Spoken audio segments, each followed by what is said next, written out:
Voyage en musique Raymond Viré. et Geoffroy Scrive. Raymond Viré, vous avez 100 ans depuis le mois d'avril dernier, nous sommes en 2024, ici à Paris, où vous résidez, dans un petit quartier où il est difficile de se garer. Petite rue. Petite rue, une Mais petite grand rue. quartier. Grand quartier, mais petite rue. Et Quartier Mouffetard quand même, très réputé. nous allons parler de ce qui vous anime depuis tant d'années, la voix, le chant, vos élèves. Vous enseignez depuis presque 50 ans, si je ne m'abuse. Absolument. On va parler de vos deux ouvrages. Le premier, donc, Hymne à la voix aux éditions Librairie Galerie Racine. Et le second, chez Albin Michel, Trouvez votre voix, bien respirer, chanter librement, parler sans s'épuiser, comprendre ce que votre voix révèle, avec, il faut les citer, une postface de François Morel et deux préfaces de Maxime Le Forestier et Jacques Weber, pour le moins. Mes élèves. Vos Et élèves amis. et amis. Permettez-moi peut-être d'ouvrir Hymne à la voix et de lire ces quelques lignes écrites à votre propos par Caroline Casazian. Il m'a semblé en les lisant, Raymond Viré, que c'était peut-être un résumé de ce que vous enseignez et de votre attachement au chant et à la voix. Elle écrit ceci: « Ce que j'ai appris, je devrais dire ce que j'ai senti, avec Madame Viré, va bien au-delà de ce que je pensais être un cours de chant. Elle me montre comment entrer en contact avec mon corps, l'utiliser tel un instrument, et aussi me confronter aux blessures et aux blocages que mon histoire y a inscrits. C'est pour moi le défi le plus difficile et le plus intéressant. Quand j'ai commencé les cours, j'étais en totale rupture avec mon corps qui me le manifestait sous la forme de symptômes les plus divers et les plus pénibles. Être prête à m'entendre et me faire entendre tel que je suis, cela me paraissait au début insupportable d'imperfection et de honte. Mais j'ai compris, dans son regard sans jugement, que plus je me lâche, plus j'ose me montrer, plus j'avance, plus je progresse. Il y a pourtant une lutte entre mon esprit qui veut absolument tout contrôler, tout verrouiller, et mon corps qui se tend pour chercher ou retenir l'ouverture. » Il me semble que tout est dit dans ce passage.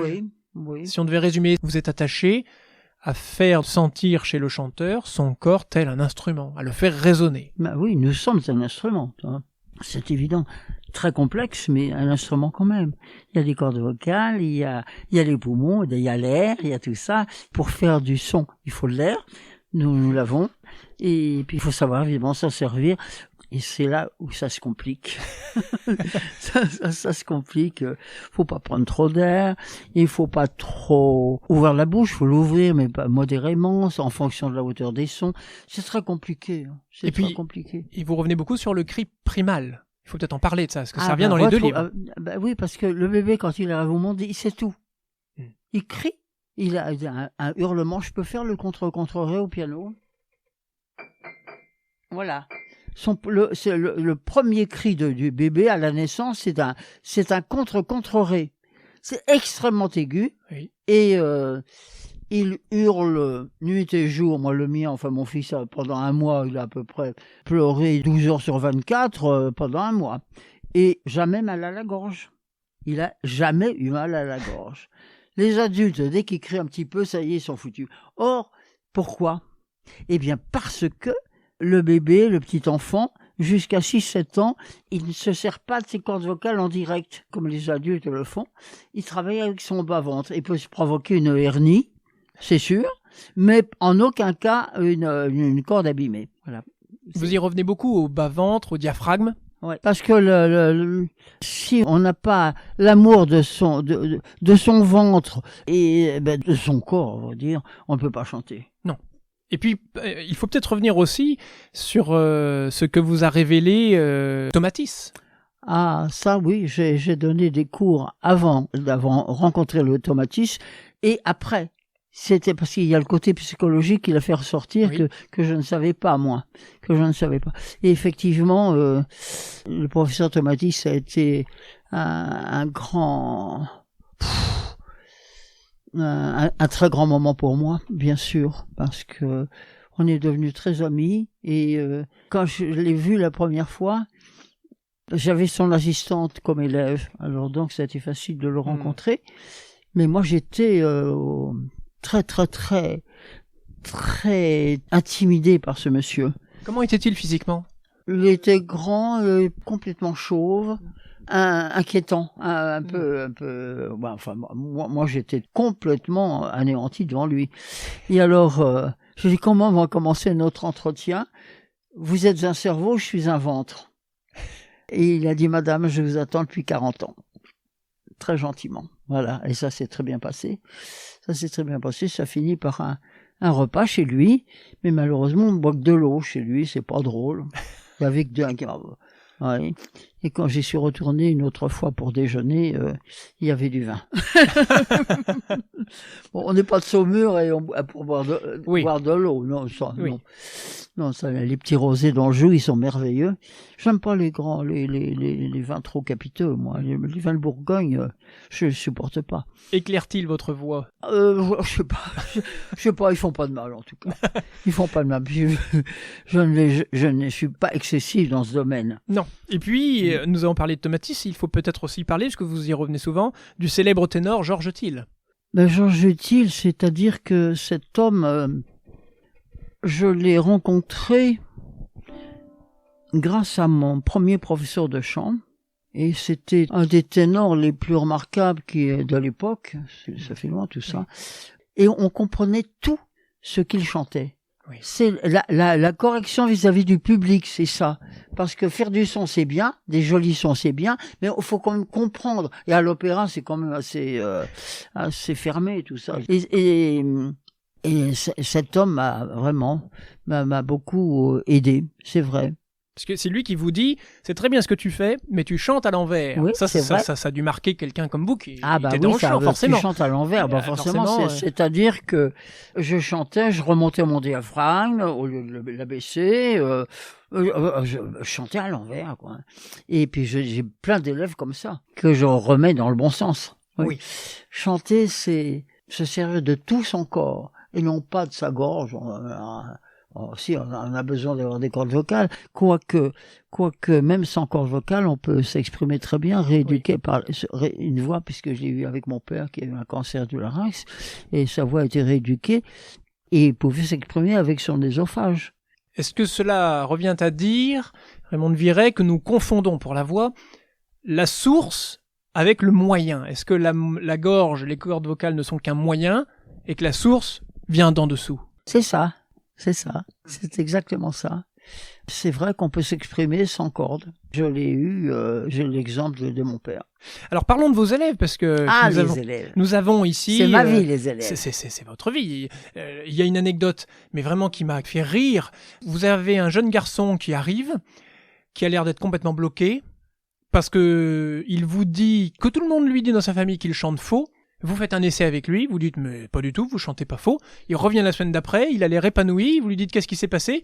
Et il vous répond « ah, j'ai raconté à tout le monde que je chantais juste ». Mais c'est à mourir de rire, mais c'est vrai. Non, mais de dire à un enfant « tu tais-toi, tu chantes faux », ça peut le traumatiser pour la vie. Ça, c'est Françoise Dolto qui en a parlé de ça dans son livre et tout ça. Et c'est vrai, il faut jamais dire ça à un enfant. Blocage. Oui, puis grave. Oui. Grave. Et un petit enfant qui vient chanter ce qu'il a appris à l'école, qu'il le reproduit à ses parents plus ou moins bien, mais si on lui dit arrête de chanter, c'est faux, c'est pas beau et tout ça, et l'enfant est traumatisé pour la vie. Mais pour la vie, c'est ça qui est... c'est vrai. C'est ça qui est terrible.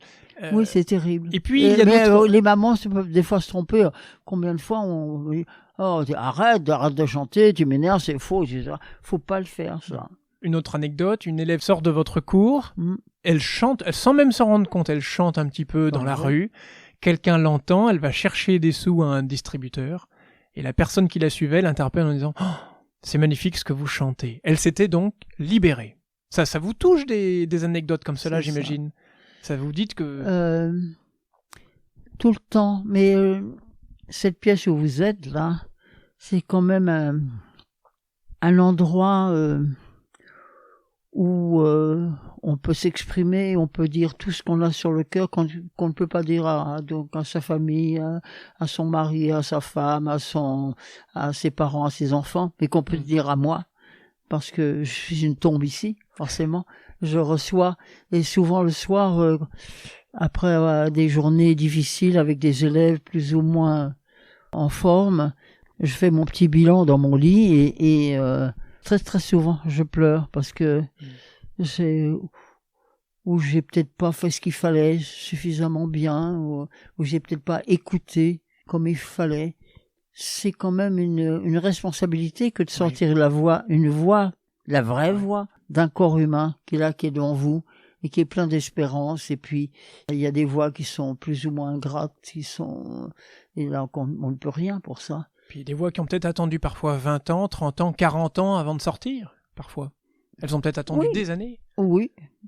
Oui, mais enfin, le timbre de la voix, c'est le reflet de votre personnalité. Vous l'avez très très vite. Hein. Alors justement, on va se livrer à un petit exercice, si vous voulez. Oui. On va écouter 2 voix. Et vous me direz ce que ces timbres, cette élocution vous inspire. Pour écrire un seul vers, il faut avoir vu beaucoup de villes, d'hommes et de choses. Il faut connaître les animaux. Il faut sentir comment volent les oiseaux et savoir quels mouvements font les petites fleurs en s'ouvrant le matin. Il faut pouvoir repenser à des chemins dans des régions inconnues, à des rencontres inattendues, à des départs que l'on voyait longtemps approcher, à des jours d'enfance dont le souvenir ne s'est pas encore éclairci, à ses parents, qu'il fallait qu'on froissât lorsqu'ils vous apportaient une joie et qu'on ne la comprenait pas. C'était une joie faite pour un autre. À des maladies d'enfance qui commençaient si singulièrement par tant de profondes et graves transformations, à des jours passés dans des chambres calmes et contenues, à des matins au bord de la mer, à la mer elle-même, à des mers, à des nuits de voyage qui frémissaient très haut et volaient avec toutes les étoiles. Et il ne suffit même pas de savoir penser à tout cela.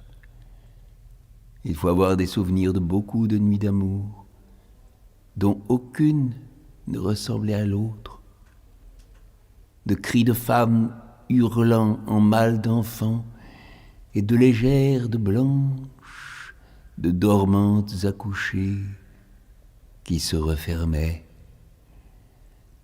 Il faut encore avoir été auprès de mourants, être resté assis auprès de morts, dans la chambre, avec la fenêtre ouverte, et les bruits qui venaient par à coups. Et il ne suffit même pas d'avoir des souvenirs. Il faut savoir les oublier quand ils sont nombreux, et il faut avoir la grande patience d'attendre qu'ils reviennent. Car les souvenirs eux-mêmes ne sont pas encore cela. Ce n'est que lorsqu'ils deviennent en nous sang, regard, geste, lorsqu'ils n'ont plus de nom et ne se distinguent plus de nous. Ce n'est qu'alors qu'il peut arriver qu'en une heure très rare, du milieu d'eux, se lève le premier mot d'un vers. Le timbre de Terzieff était exceptionnel. Oui. Ah oui. Alors attendez, je vais le remettre. Il a joué avec ça, hein. Et puis son physique aussi, quand même. Enfin, il était... Ah oui. Oui. Impressionnant. C'est comme quand j'ai reçu Jacques Weber la première fois chez moi. Et voilà, c'est là. C'est...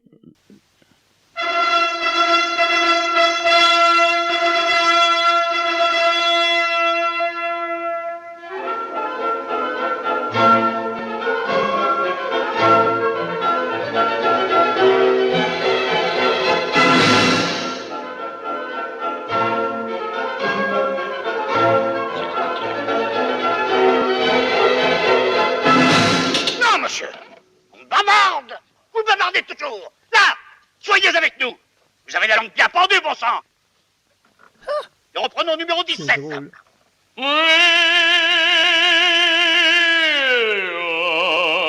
C'est beau, ça. Qui a fait ça? C'est moi, Et où vous croyez-vous? À l'opéra, maître. C'est amusant. Sortez! Méphisto, Marguerite, Faust, sortez. Je ne veux personne dans la salle lorsque je travaille. Oh, j'avais vu Je ça. ne veux que Berlioz et moi. Voilà. Mais Que vous inspirent ces voix de Louis de Funès ben, et de Méphisto? Au début, de Funès, je l'ai pas apprécié à sa juste valeur. Vraiment. Au début, quand il tournait? Oui, quand il a commencé, enfin, son vedette arrière, c'était quand même très tard, il avait Oui. une cinquantaine d'années. Ses gesticulations, c'était pas exactement ce que j'attendais de la part d'un comique. Bon, et puis après, je me suis rendu compte que tout était bien travaillé en fin de compte. Et ça, mais c'est venu lentement. Bon. C'est vrai. Il y a des personnes, tout de suite, qui sont formidables sur scène et tout ça, et avec qui je suis tout de suite en accord. Mais là, c'était pas le cas. C'était pas le cas. Et Mais pourtant, là- il a un timbre qu'on reconnaît aujourd'hui. Oui, bien sûr, Bien sûr. mais je reconnais mon erreur aussi. Ça, c'est certain. Mais j'ai été formé au conservatoire et mon travail, c'était l'art lyrique. Oui. C'était donc l'opéra. L'opéra uniquement, et j'avais un petit peu tendance à considérer que les chanteurs de variété, les Piaf, les Montand, tout ça, c'était rien du tout, et que seul l'opéra comptait. C'est complètement faux, mais complètement. Oui. Et j'ai bien changé. D'ailleurs, vous les citez, et parfois certains chanteurs dans votre livre. Je crois que vous citez à la fin, vous citez Charles Trenet, vous citez des chanteurs plus actuels, Gérard Lenormand. Oui, c'est vrai. Ils ont tous des timbres, en fait. Charles Trenet, j'ai eu la chance de bien le connaître parce qu'on a fait une tournée ensemble pour les soldats à Strasbourg pendant la guerre, enfin en 44 à la fin de la guerre. Et Charles Trenet, il avait un talent fou. Et puis il a écrit. Il aurait dû être l'Académie française. Il avait un génie. On déjeunait, par exemple, il y avait des nappes en papier, par exemple. Il écrivait une chanson comme ça. C'était un génie. Mais il a toujours été à l'heure sur scène, mais il était où avant? On savait pas. Il arrivait toujours. Il arrivait pile à l'heure, mais c'était quand même effrayant. On savait pas où il se trouvait. Oh, mon Dieu. Enfin. Et Jacques Weber, alors? Parce qu'on en parlait tout à l'heure. Jacques Weber. Je sais plus comment il est venu chez moi la première fois. Je me rappelle plus. Je sais plus si c'est Maxime Le Forestier qui l'a envoyé, ou je me rappelle plus. En tout cas, Jacques Weber, j'étais tellement intimidé devant lui, et lui devant moi, que c'était impressionnant. Et puis en fin de compte, il n'y a pas plus timide que ce garçon-là, il a été très, comment dirais-je, très courtisé. Enfin, les femmes tombaient là-dedans. Et lui, il était tellement intimidé. Je crois que c'est mon meilleur élève. Enfin, il a été mon meilleur élève. En termes d'assiduité? Tout. Essaye de comprendre le mécanisme du chant avec son instrument qu'il est d'une rigueur incroyable. Et c'était Monsieur Weber qui arrivait ici, là, dans le cadre de la porte, là. Et moi, j'étais toute menue, toute tremblante devant Tétanisée. lui. Et complètement. Oh oui, complètement. Et lui, il arrivait avec une grande serviette éponge et une chemise. Il transpirait tellement, il avait tellement de difficultés pour remettre un son bien en place. Mais après, ça lui a quand même beaucoup rendu service. Oui, parce que je crois qu'il arrivait à un moment donné où il avait peut-être joué 300 fois Cyrano et il n'y arrivait plus. Il y avait surdose. C'est comme ça que je l'ai connu. Voilà, c'est ça. C'est comme ça. Et vous écrivez de lui, parfois je dois freiner leur enthousiasme, donc des élèves. Comme Jacques Weber qui, dès qu'il chante une note, se met à jouer. Je le reprends alors. Non, là on est en technique pure, on ne joue pas. À d'autres moments, au contraire, sur une quinte arpégée, des notes qui ne se suivent pas, par exemple Do, Mi, Sol, Do, je lui dis, c'est le moment de jouer. Imagine que c'est le dernier acte d'Othello. Ouais. Sur cette quinte arpégée, je veux que tu ressentes l'angoisse qui t'étreint. Tu vas tuer la femme que tu aimes par jalousie. Ouais. Et là, c'est extraordinaire. Ah bah oui, avec la vocalise, oui. avec un A qui est AO, quoi, oui. ça de la vocalise. Et il arrivait, et il là, de long en large, dans la petite pièce, là, et il me jouait la scène sans un seul mot, en vocalise. Formidable. Formidable. Le voyez-vous encore de temps en temps? Ah oui, oui. Mais beaucoup plus pour manger et boire que pour travailler. Oh, non, mais s'ils ont un gros truc, ils viennent. Quand je dis ils viennent, parce qu'il y a Maxime Le Forestier, c'est pareil, François Morel, c'est pareil. Quand ils ont un... Ben là, je vais le voir bientôt, sûrement. Parce Et la famille Delon qui est là sous vos yeux? Ah oui, j'ai... Alain, c'est un grand ami, et très, très gentil. J'ai Anouchka comme élève. Ils ont joué tous les deux dans une pièce qui s'appelait Une journée ordinaire. Et ça, c'est la première. Ils sont tous les deux blancs. Lui avait peur que sa fille soit un petit peu... qu'elle ait peur de jouer avec son père. Et elle avait aussi peur avec lui. Mais c'était très beau. C'est lui qui vous a offert, je crois. Ouais. Vous l'écrivez, la photo qu'on voit la derrière, photo de Maria Callas. Qu'il a ramené de la Scala, quand même. Qui vous Non, émeut... il l'a demandé à la Scala de Milan. Ah C'est-à-dire que c'est une photo qui n'est pas du tout... diffusée, quoi. Voilà. Pas du tout.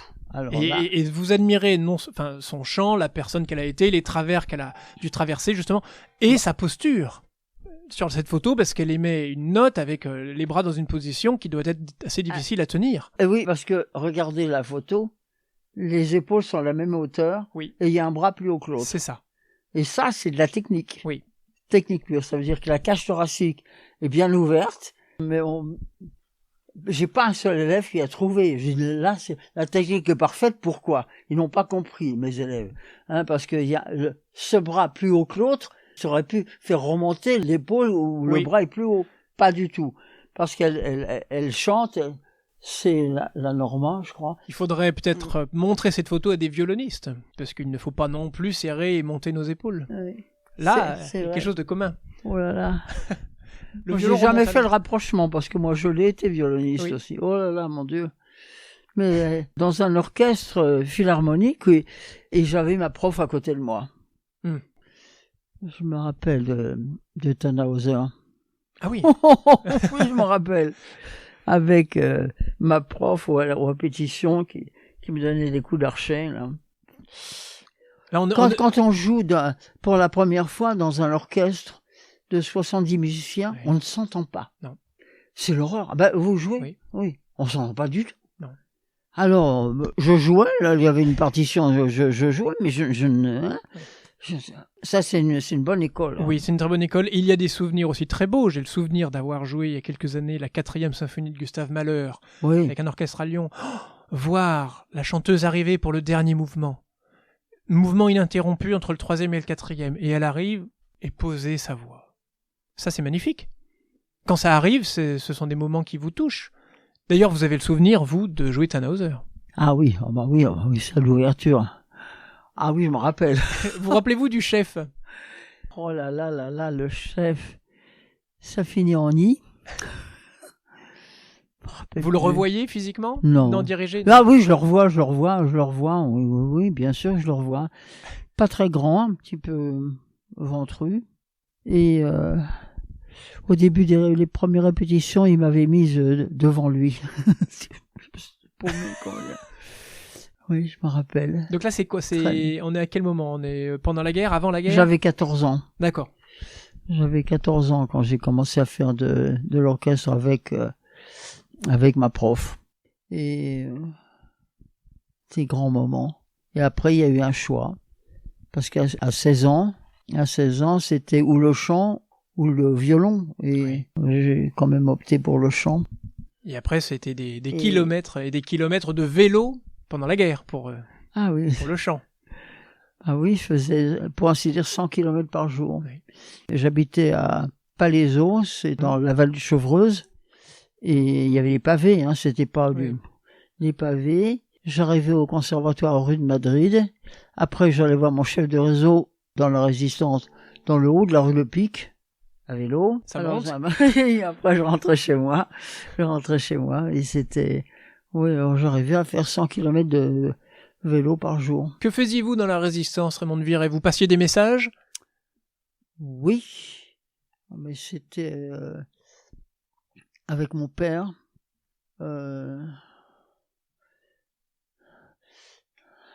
J'aime pas parler de ces endroits-là, de ces moments-là. Ça a été Ma sœur n'était même pas au courant que j'étais dans la résistance, parce que c'était une fille fragile et mon père pensait que si elle avait été arrêtée, elle aurait pu... ouais. Moi, j'étais une tête de lard, j'aurais rien lâché, je pense, mais c'est vrai qu'elle était beaucoup plus fragile que moi. Enfin, en tout cas, ces kilomètres et ces kilomètres à vélo sur les pavés parisiens... m'ont permis d'avoir un développement des poumons, cage thoracique et tout ça, et de chanter à l'aise. Ça forge aussi un caractère. Oui. Il fallait quand même le faire, tous ces kilomètres, pour aller faire des cours de chant. Oui. Oh oui, mais c'était quand même extraordinaire. Puis je suis tombé sur des très bons professeurs. Paul Cabanel pour l'art lyrique, Maurice Franck pour le solfège, et puis comment il s'appelle et puis Fernand Francel, je le cite. Bon, enfin oui, j'avais une chance folle. J'ai eu une chance folle au conservatoire, mais il fallait aimer le chant pour faire la vallée de Chevreuse, rue de Madrid. Et aujourd'hui, fort de toutes ces années d'expérience, oui. Vous l'écrivez ici, on va le citer. Au téléphone, je perçois immédiatement la personnalité de mon interlocuteur. Oui. Le timbre de la voix, c'est le reflet de la personnalité. Oui. Alors on a tout de suite une idée. Et au téléphone, effectivement, je sais... il y a des voix claires, il y a des voix bêtes, il y a des voix sourdes, des voix fausses, des gens qui transforment leur... Ah là là là là. Mais il y a aussi l'interface du téléphone qui peut rendre mal à l'aise la personne qui vous appelle. Est-ce que parfois vous observez une différence entre la personne qui vous a appelé et cette même personne qui vient vous voir? Oui, c'est arrivé. Quelques rares fois, mais c'est arrivé. C'est vrai. C'est vrai que j'ai eu une mauvaise impression au téléphone et puis voilà. Et puis j'ai trouvé quelqu'un d'autre chez moi. Oui. Mais c'est rare. Mais c'est rare. Oh, oui. En général, vous ne vous trompez pas. Oh non. On pourra citer par exemple alors ça n'était pas au téléphone, mais cette anecdote que j'ai trouvée incroyable. Vous vous rendez dans le sud-ouest pour aider une chorale. Vous les faites passer un par un à côté de votre piano. C'était pas celui-ci, le fameux piano blanc. Mais il y a un éleveur de kiwis et vous lui dites, de mémoire, les graves ça va, les aigus ça va, mais dans le médium il y a quelque chose qui ne passe pas, vous avez peut-être eu une difficulté à l'âge de 13-14 ans. Oui, c'est vrai. Et la personne quasiment a fondu en larmes. Ses parents l'avaient mis en pension. Oui, c'est ça. Et il avait cru... Je l'ai écrit, vous l'avez écrit. Ah oui. Il avait pensé que ses parents ne l'aimaient pas et c'est pour ça qu'il l'avait mis en pension. Mais ça et blocage. Oui. Et ça, vous l'avez noté. Oui, et puis il y a aussi j'avais une élève qui était là, qui pensait aussi que sa maman ne l'aimait pas. Elle avait entendu une conversation. J'aurais préféré avoir un fils plutôt qu'une fille, mais algérienne. Alors parce qu'effectivement, il y avait des difficultés pour les femmes qui étaient enfermées. Oui. Mais cette fille était restée bloquée sur ça. Oui, Et donc derrière, pour vous, c'est un travail très long d'arriver à dépasser ces blocages? Oui, c'est des fois assez rapide quand même, parce que il faut d'abord créer un climat de confiance, déjà tout de suite, forcément. Et puis que j'ai pas l'air d'un professeur, ça veut rien dire pour moi, professeur. On a acquis certaines connaissances et le tout, c'est de les transmettre le mieux possible. C'est tout. Je trouve pas ça extraordinaire. Mais quand vous voyez une élève qui a un bras mort, et on se doute de ce qui se passe, parce qu'il y a eu...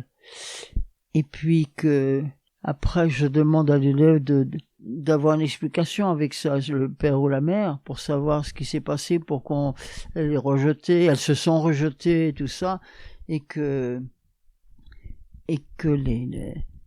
revient après.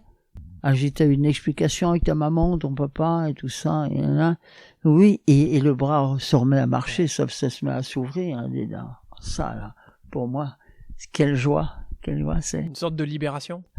Oh bah oui, mais pour les deux, parce que c'est vrai que sur l'étendue vocale, j'arrive à déceler bien des choses, forcément. Mais ça, c'est les années qui font ça aussi, Je donnais pas les cours de chant, j'en ai donné très jeune. C'était pas de la fumisterie, non, c'est pas ça. Mais c'était la technique pure. Ouais. Et après, dans la voix, il y a bien autre chose que, hein. C'est pas deux petites cordes vocales qui vont se rapprocher. C'est tout le corps qui va se remuer, qui va déverser ses joies et ses peines. Quand on arrive à sortir une voix, même les plus grands, les grandes vedettes, là, qui ont des passages à vide, des fois, et ils viennent ici, je resserre les boulons, un peu. Ouais. J'ai eu beaucoup de chance dans ma vie. J'ai fait des belles rencontres. Je crois que c'est ce qui est le plus important, qui m'ont structuré et tout ça. Effectivement, le professeur Tomatis il a été, comme je l'ai dit, il a été mon cerveau, mais moi j'ai été son ventre. Enfin, je veux dire que on s'est complétés tous les deux. C'était fabuleux. Ah oui. Ouais. Merci Raymond Mais Biret. c'est une chance de faire des rencontres. Alors ça vous étaye, ça vous consolide, et puis ça vous permet de vivre aussi, parce que ma vie n'a pas été toute rose, et puis le décès de mon fils maintenant, j'ai cru que j'allais m'écrouler complètement, et puis mes élèves étaient là, ils avaient besoin de moi. Alors le fait qu'on se sente un petit peu utile, ça fait oublier, en tout cas dans la journée, le gros chagrin qui vous écrase. Et puis vous allez de l'avant le lendemain, Oui. et etc. J'ai la photo de mon fils quelque part là, parce qu'il vivait à Bordeaux et moi à Paris, alors donc on se voyait pas beaucoup, on se téléphonait bien entendu. Le coup de fil dominical, c'était ma grande joie. Donc la perte d'un enfant, je le souhaite à personne. Et si j'avais pas mes élèves et la musique en fin de compte, quoi. Alors donc je remercie le Seigneur de m'avoir offert tout ça. Puis ma vie est bientôt terminée. Mais je sais pas s'il n'y a pas quelque chose après. Je le verrai, je pourrais pas vous le dire. Mais depuis que mon fils n'est plus vivant, j'ai l'impression qu'il est tout le temps là, tout le temps près de moi. Même plus qu'avant. Il y a une sensation bizarre, hein. C'est même physique. J'ai l'impression qu'il est là et... C'est ça. Ben, nous terminerons sur ce sourire. Comment ? Nous terminerons sur ce sourire. Oh bah oui, Merci Raymond Biret. de rien, vraiment.